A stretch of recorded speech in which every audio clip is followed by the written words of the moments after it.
새벽 5시 한적한 묘지. 한 남자가 무덤 앞에 무릎을 꿇고 울고 있었습니다. 엄마, 나 합격했어. 하버드 의대에 붙었어. 떨리는 손에 들린 건 합격 통지서였습니다.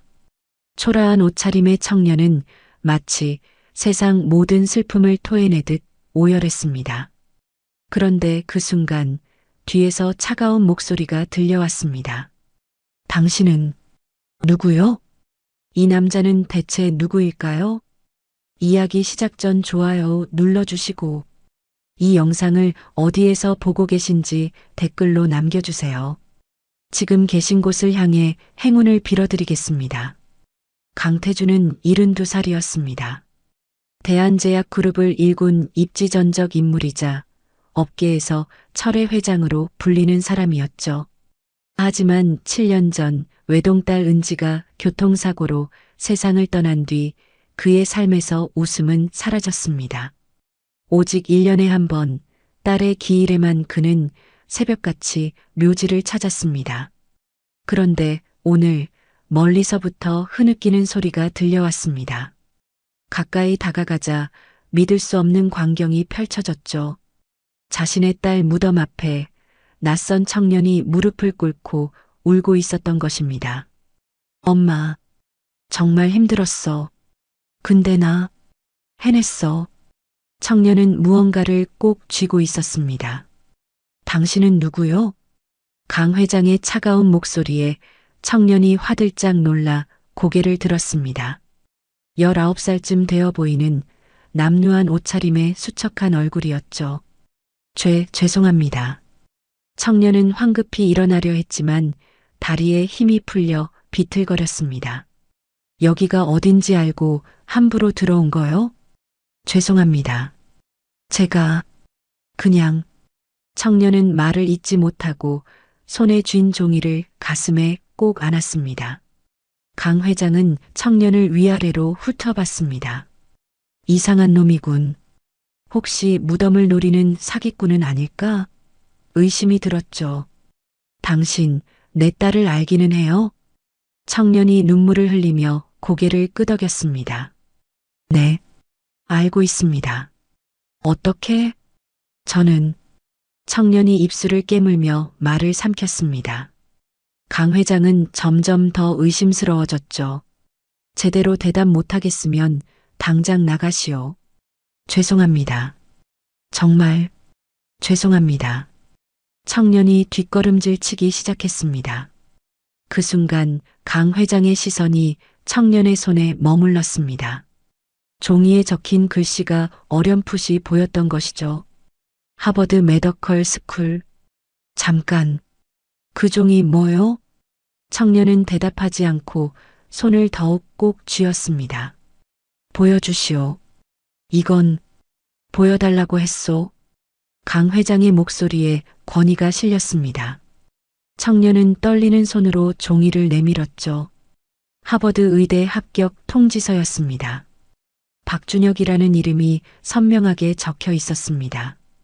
강 회장은 놀라움을 감추지 못했습니다. 하버드 의대라니, 대한민국에서 1년에 몇 명이나 합격하는 곳입니까? 그런데 이렇게 초라한 차림의 청년이, 당신이 박준혁이요? 네. 하버드 의대에 합격했단 말이요? 네. 강 회장은 합격증을 돌려주며 다시 물었습니다. 그래서 왜 내 딸 무덤 앞에서 그걸 들고 울고 있었던 거요? 준혁은 합격증을 가슴에 꼭 안으며 떨리는 목소리로 말했습니다. 어머니께 보여드리고 싶었습니다. 어머니? 강 회장의 미간이 좁혀졌습니다. 내 딸을 어머니라고 불렀소? 죄송합니다. 제가 말을 잘못. 아니요. 강 회장이 손을 들어 제지했습니다. 이 청년이 거짓말을 하는 것 같지는 않았습니다. 오히려 진심으로 슬퍼하는 것처럼 보였죠.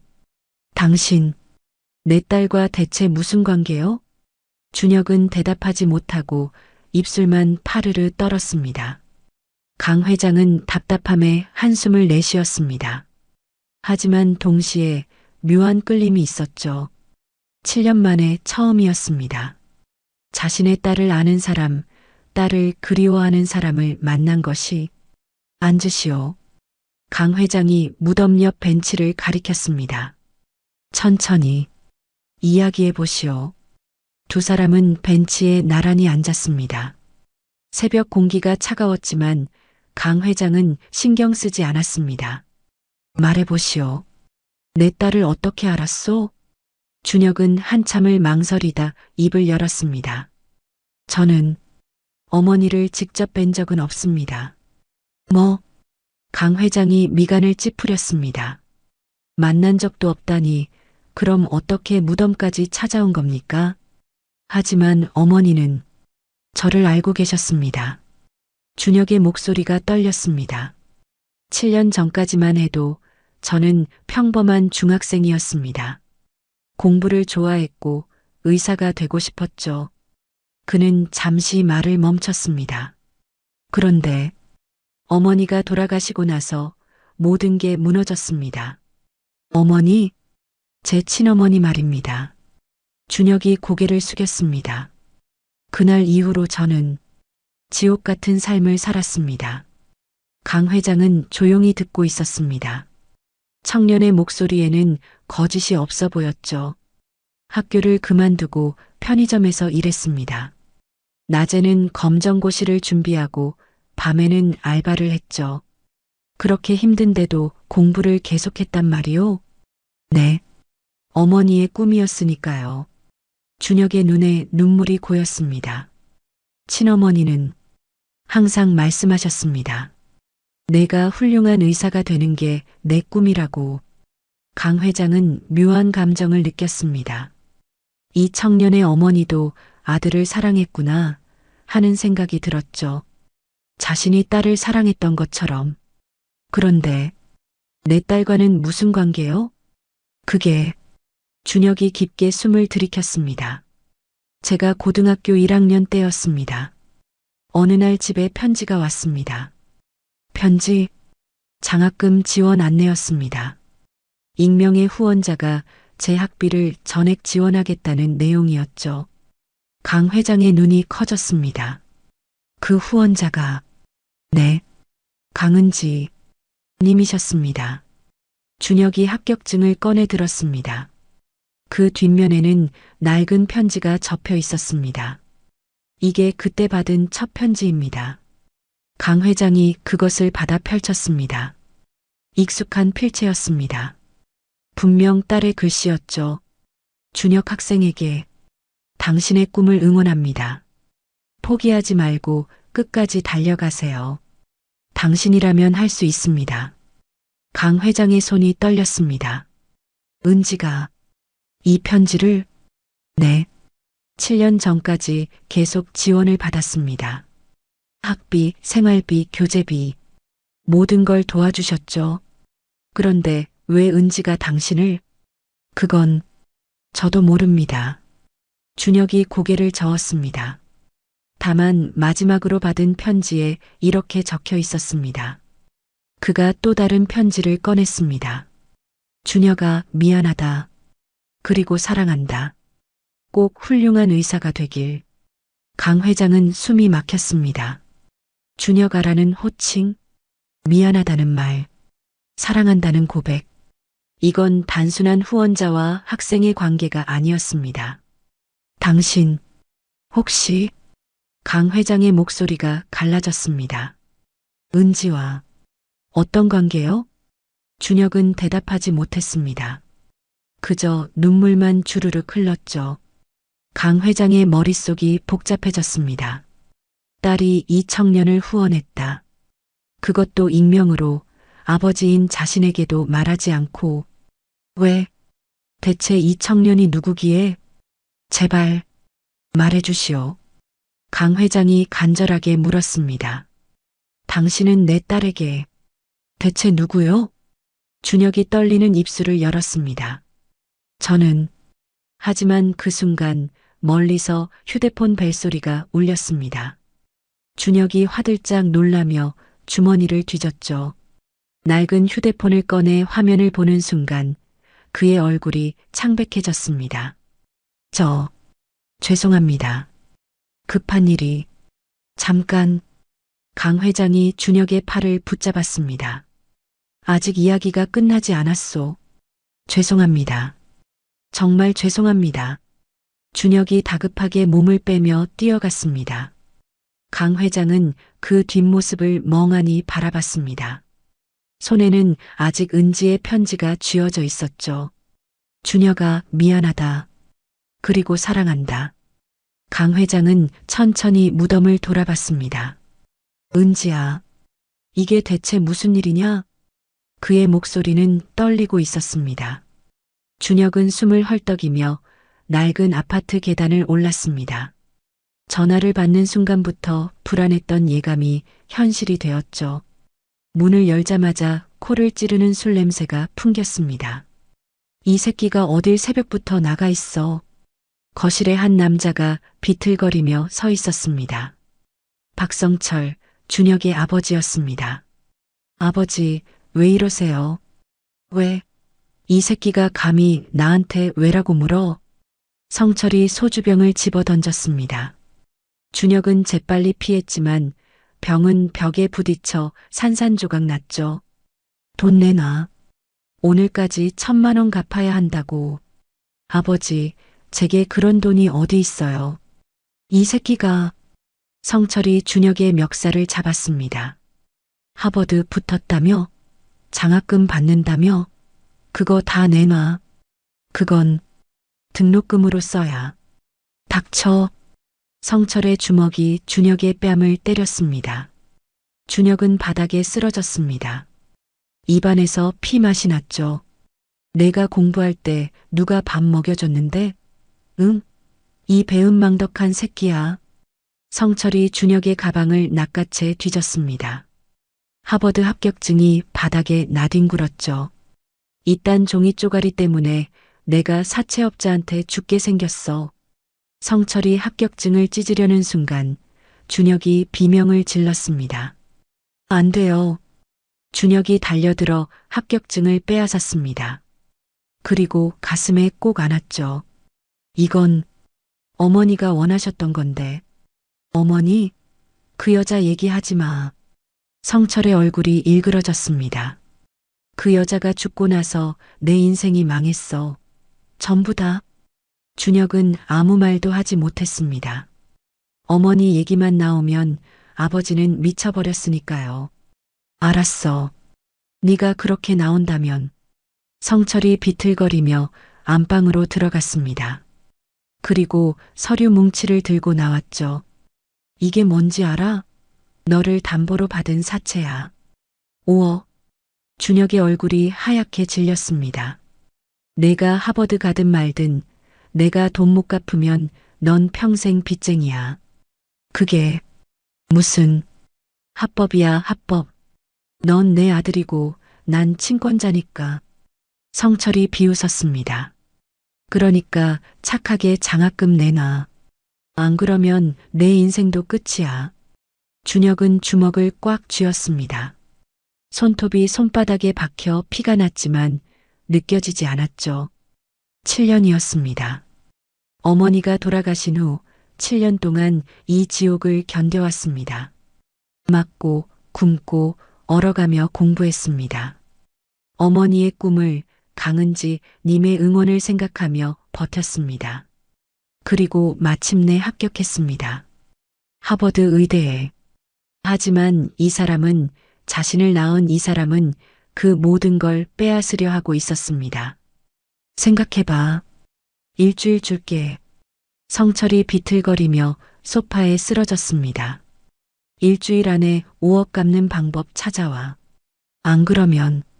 그는 코를 골기 시작했습니다. 준혁은 떨리는 손으로 합격증을 주워들었습니다. 구겨지고 찢어질 뻔한 종이. 어머니에게 보여드리고 싶었던, 강은지님께 감사하고 싶었던 증표. 어떡하지? 준혁의 눈에서 눈물이 흘러내렸습니다. 7년을 버텼지만 이젠 정말 끝인 것 같았습니다. 그때 주머니에서 뭔가 만져졌습니다.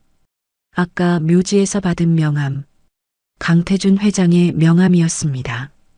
회장이 헤어지기 직전에 슬쩍 건네준 것이었죠.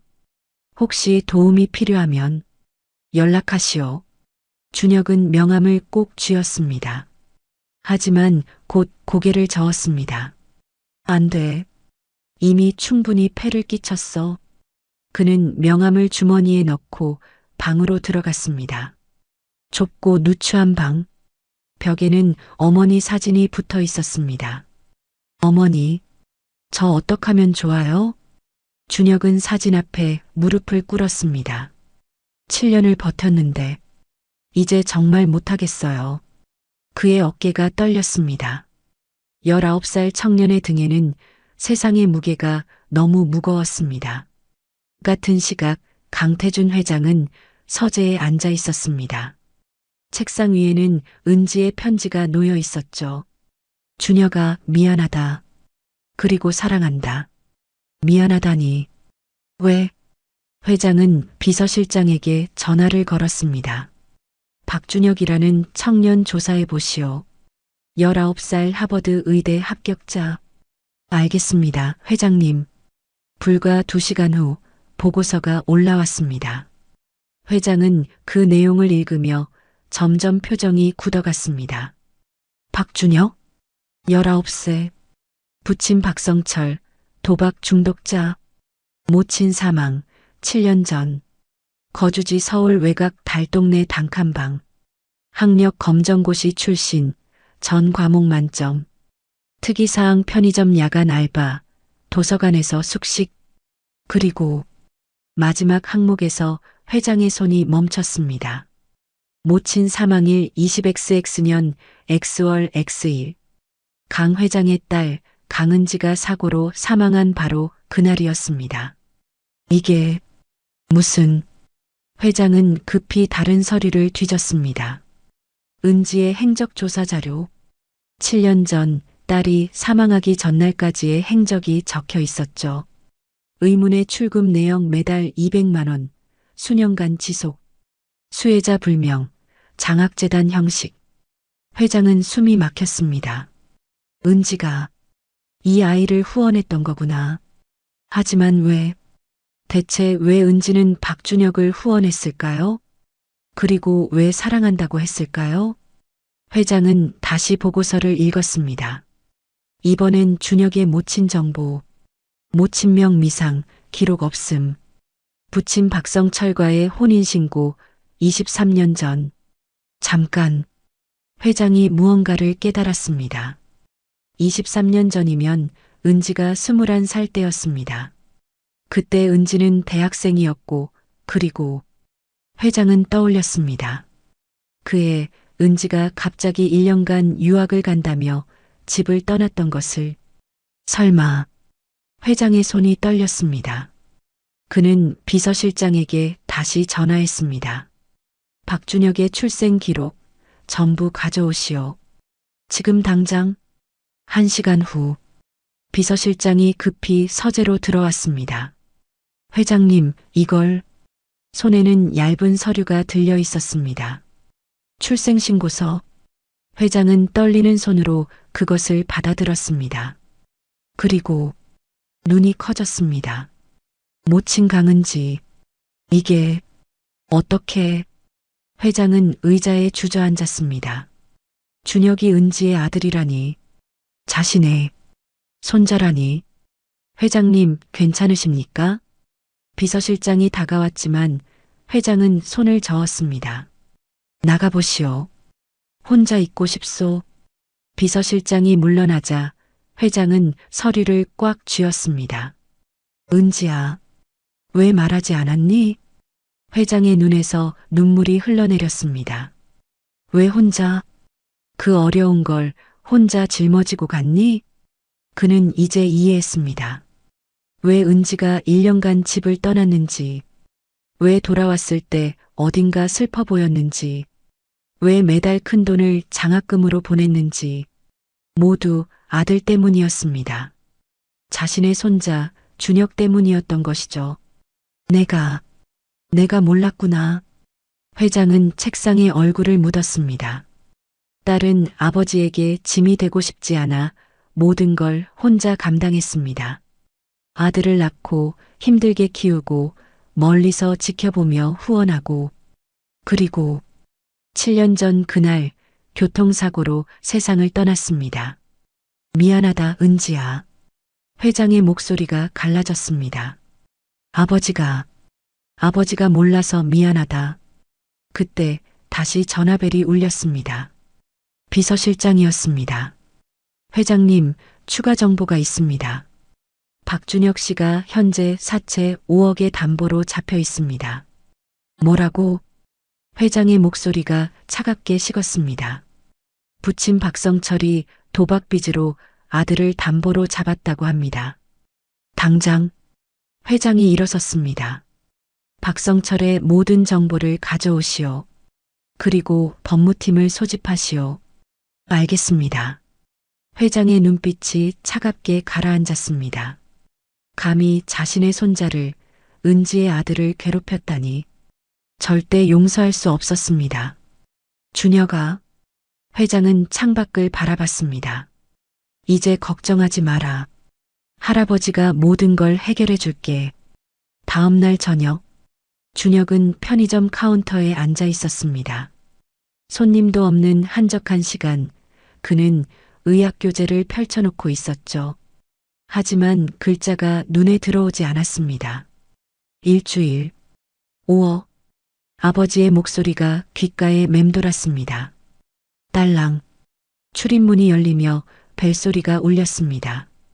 준혁이 고개를 들었다가 얼어붙었습니다. 강태준 회장이 서 있었습니다. 고급 양복 대신 평범한 코트를 입고 있었지만 그 기품은 감출 수 없었죠. 회장님? 준혁이 황급히 일어났습니다. 어떻게 여길? 자네를 찾았네. 회장이 천천히 다가왔습니다. 그의 눈빛이 준혁을 뚫어지게 바라봤죠. 회장님, 저는 괜찮습니다. 걱정 안 하셔도. 앉게. 회장이 카운터 앞 의자에 앉았습니다. 이야기를 해야겠네. 우리 둘이서. 준혁은 어쩔 수 없이 자리에 앉았습니다. 회장은 한참을 침묵하다 입을 열었습니다. 자네 어머니, 강은지의 이야기를 들었네. 준혁의 눈이 커졌습니다. 어떻게 조사했네? 자네에 대해, 그리고 자네 어머니에 대해. 회장이 서류 봉투를 꺼냈습니다. 박준혁? 19세. 부친 박성철, 모친. 그가 준혁을 똑바로 쳐다봤습니다. 강은지. 준혁의 얼굴이 창백해졌습니다. 그걸 어떻게, 왜 말하지 않았나? 회장의 목소리에 떨림이 있었습니다. 자네가 은지의 아들이라는 걸, 내 손자라는 걸. 준혁은 아무 말도 할 수 없었습니다. 준혁이. 회장이 처음으로 이름을 불렀습니다. 어머니가 왜 자네를 혼자 키우셨는지 아나? 그건 아버지인 내게 짐이 되고 싶지 않아서였네. 회장의 눈에 눈물이 고였습니다. 은지는 그런 아이였어. 항상 혼자 끙끙 앓다가 혼자 해결하고. 그는 목이 메었습니다. 미안하네. 내가 몰랐네. 회장님. 아니, 이제 그렇게 부르면 안 되지. 회장이 자리에서 일어났습니다. 그리고 천천히 준혁 앞으로 다가왔죠. 준혁아. 그 한마디에 준혁의 눈에서 눈물이 쏟아졌습니다. 할아버지라고 불러다오. 회장이 준혁의 어깨를 꼭 안았습니다. 미안하다, 준혁아. 7년이나 늦게 찾아서. 할아버지. 준혁이 처음으로 그 호칭을 불렀습니다. 목소리가 떨렸습니다. 저는 알고 있네. 자네가 얼마나 힘들었는지. 회장이 준혁의 등을 토닥였습니다. 편의점 알바하며 공부하고 도서관에서 자고 모두 알고 있네. 죄송합니다. 폐를 끼쳐서. 무슨 소리야. 회장이 준혁을 떼어놓고 두 손으로 그의 어깨를 잡았습니다. 자네는 내 손자야. 은지의 아들이고 그의 눈빛이 단호했습니다. 이제부터 내가 자네를 지키겠네. 아무도 자네를 괴롭히지 못하게. 하지만 아버지가 박성철 말인가? 회장의 표정이 차갑게 굳었습니다. 그 인간에 대해서도 다 조사했네. 도박 빚 5억, 자네를 담보로 잡은 것까지. 죄송합니다. 제가 무능해서. 아니야. 회장이 고개를 저었습니다. 자네는 무능하지 않아. 그런 환경에서도 하버드에 합격한 자네는 대단한 아이야. 그는 준혁의 손을 꼭 잡았습니다. 이제 그만 혼자 버티려 하지 마라. 할아버지가 있잖니. 준혁의 입술이 떨렸습니다. 7년 동안, 아니 12살 이후로 처음이었습니다. 누군가 자신을 지켜주겠다고 말해준 게. 할아버지. 준혁이 회장의 가슴에 얼굴을 묻고 울었습니다. 19살 청년은 더 이상 참을 수 없었습니다. 7년간 쌓였던 두려움, 외로움, 고통이 터져나왔죠. 울어도 돼. 실컷 울어라. 회장이 손자의 머리를 쓰다듬었습니다. 이제 괜찮아. 할아버지가 모든 걸 해결해 줄 테니까. 그의 목소리는 단호했습니다. 박성철을 처리하고 준혁을 자유롭게 만들고 하버드에 보낼 것입니다. 그것이 딸 은지가 바랐던 일이고 할아버지로서 해야 할 일이었습니다. 준혁아. 회장이 손자를 바라봤습니다. 집에 가자. 우리 집으로. 그날 밤 강 회장의 저택. 준혁은 생전 처음 보는 호화로운 방에 앉아 있었습니다. 회장이 따뜻한 차를 건네며 물었습니다. 어머니에 대해 얼마나 알고 있나? 준혁은 고개를 숙였습니다. 많이는 모릅니다. 어머니는 자신의 과거를 말씀하지 않으셨어요. 회장은 창밖을 바라보며 천천히 말을 시작했습니다. 은지는 20살 때 봉사활동을 많이 했지. 그의 목소리에 그리움이 묻어났습니다. 어느 날 복지관에서 박성철을 만났어. 그때 그 사람은 달랐네. 달랐다니요? 착하고 성실해 보였지. 가난했지만 열심히 사는 청년이었어. 회장이 한숨을 쉬었습니다. 은지는 그를 사랑했고, 그리고 자네가 생겼지. 준혁은 조용히 듣고 있었습니다. 은지가 임신 사실을 알고 나서 나한테 말하지 않고 집을 나갔네. 유학 간다고 거짓말을 하고. 회장의 목소리가 떨렸습니다. 1년 후 돌아왔을 때 은지는 많이 변해 있었어. 슬퍼 보였지. 왜 할아버지께 말씀 안 하신 거죠? 짐이 되기 싫었던 거야. 회장이 쓴웃음을 지었습니다. 내가 너무 엄격했거든. 그룹 회장이라는 체면 위신. 그런 걸 중요하게 여겼지. 그는 준혁을 돌아봤습니다. 은지는 아버지가 실망할까봐 두려워했던 거야. 그래서 혼자 모든 걸 감당했네. 준혁의 눈에서 눈물이 흘렀습니다. 어머니는 저 때문에 고생하신 거네요. 아니야. 회장이 고개를 저었습니다. 은지는 자네를 사랑했어. 비록 함께 살 수 없었지만 멀리서라도 자네를 지켜보고 싶어 했지. 그는 준혁의 손을 잡았습니다. 매달 장학금을 보낸 건 그게 어머니가 자네를 사랑하는 방법이었던 거야. 준혁은 고개를 떨구었습니다. 어머니의 사랑이 이렇게 깊었다니. 자신은 알지도 못했습니다. 그런데 박성철은 달라졌네. 회장의 목소리가 차갑게 식었습니다. 결혼 후 도박에 빠졌지. 은지가 준 돈도 내가 몰래 보낸 돈도 전부 날렸어. 할아버지께서 돈을 보내셨어요? 물론이지. 회장이 쓴웃음을 지었습니다. 은지가 말하지 않았지만 나도 다 알고 있었네. 딸이 힘들어하는 걸. 그는 주먹을 꽉 쥐었습니다. 하지만 은지가 자존심이 강한 아이라. 내가 나서면 더 상처받을까봐 조용히 지켜봤지. 그러다가 7년 전 그날 준혁의 목소리가 떨렸습니다. 회장은 고개를 끄덕였습니다. 교통사고였네. 은지가 자네 학교 근처를 지나가다가 그의 목이 메었습니다. 그날 이후 나는 모든 걸 포기했어. 회사도 삶도 은지 없는 세상은 의미가 없었으니까. 준혁은 죄책감에 고개를 들 수 없었습니다. 어머니가 자신 때문에 자신의 학교 근처를 지나다가 내 잘못이 아니야. 회장이 준혁의 어깨를 두드렸습니다. 사고는 누구의 잘못도 아니네. 다만 운명이었을 뿐이지. 하지만 그리고 자네는 어머니의 꿈을 이뤘어. 회장이 미소 지었습니다. 하버드 의대 합격. 은지가 얼마나 자랑스러워했을까. 준혁의 눈에서 눈물이 뚝뚝 떨어졌습니다. 할아버지, 저는 이제 괜찮아.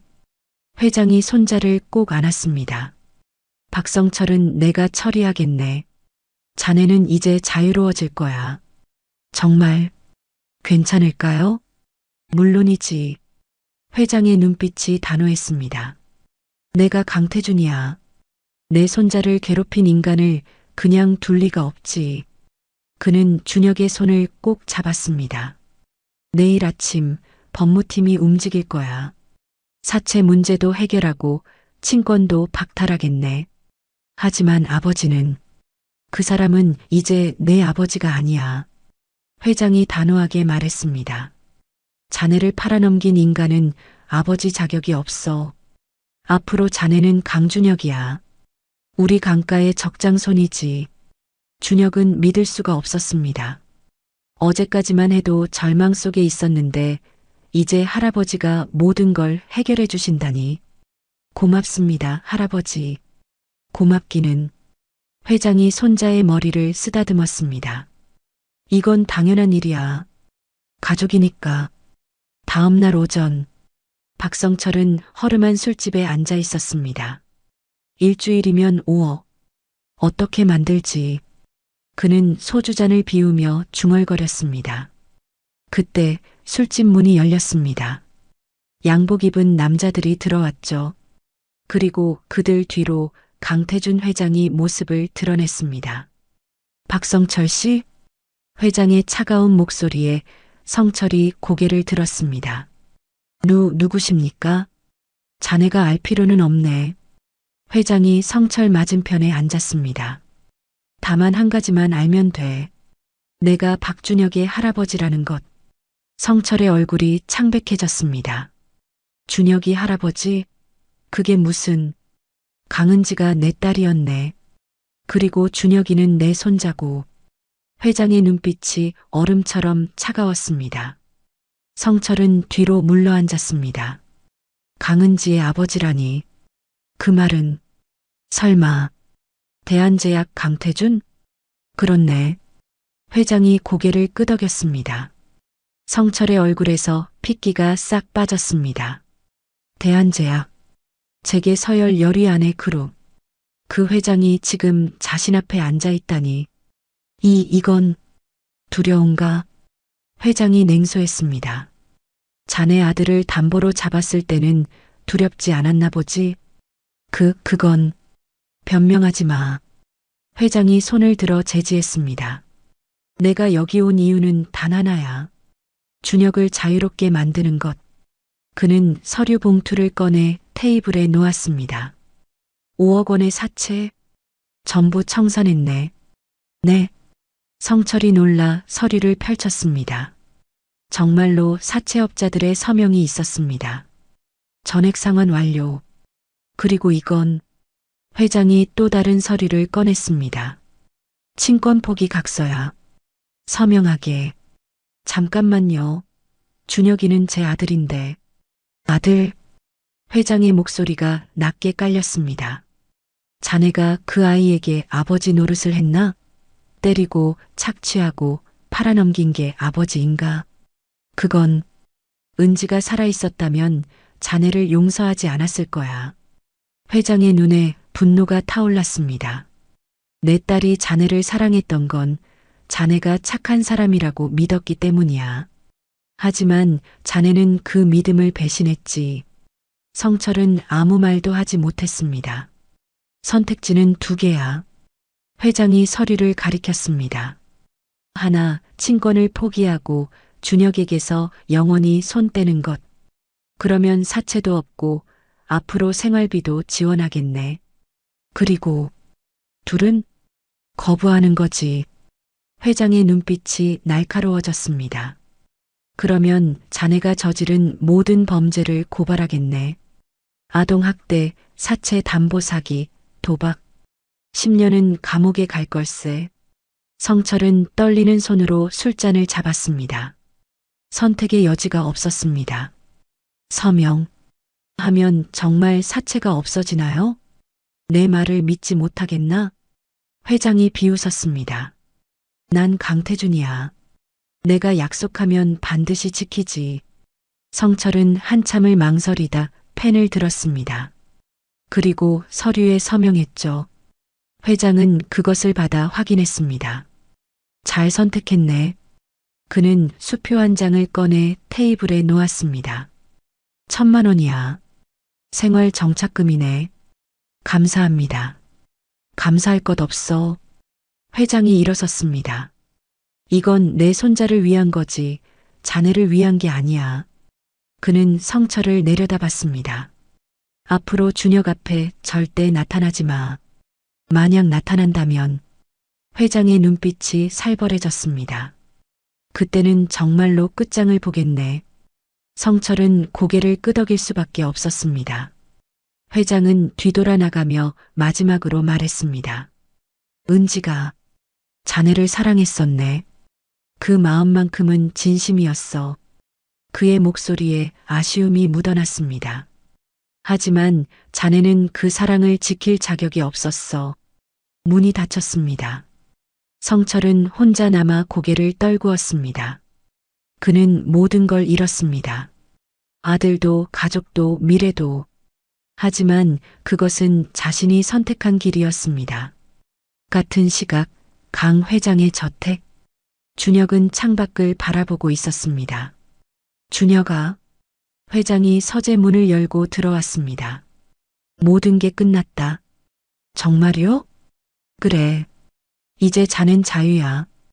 회장이 미소 지었습니다. 박성철은 친권을 포기했네. 앞으로 자네를 괴롭힐 일은 없을 거야. 준혁은 믿을 수가 없었습니다. 7년간 짓눌렸던 무게가 사라진 것 같았습니다. 할아버지, 정말 감사합니다. 이제 시작일 뿐이야. 회장이 준혁의 어깨에 손을 얹었습니다. 하버드에 가서 훌륭한 의사가 되거라. 그게 은지가 바랐던 일이니까. 네, 꼭 그러겠습니다. 준혁의 눈에 결의가 담겼습니다. 어머니가 자랑스러워하실 의사가 되겠습니다. 6개월 후 새벽 묘지. 강태준 회장과 준혁이 나란히 은지의 무덤 앞에 섰습니다. 어머니, 준혁이 무릎을 꿇었습니다. 내일이면 하버드로 떠납니다. 그의 목소리는 떨렸지만 단단했습니다. 7년 동안 정말 힘들었어요. 하지만 어머니가 보내주신 편지들이 있었기에 버틸 수 있었습니다. 준혁은 가방에서 낡은 편지 봉투들을 꺼냈습니다. 7년간 받았던 은지의 편지들이었죠. 이 편지들을 읽을 때마다 어머니가 저를 지켜보고 계신다는 걸 느꼈습니다.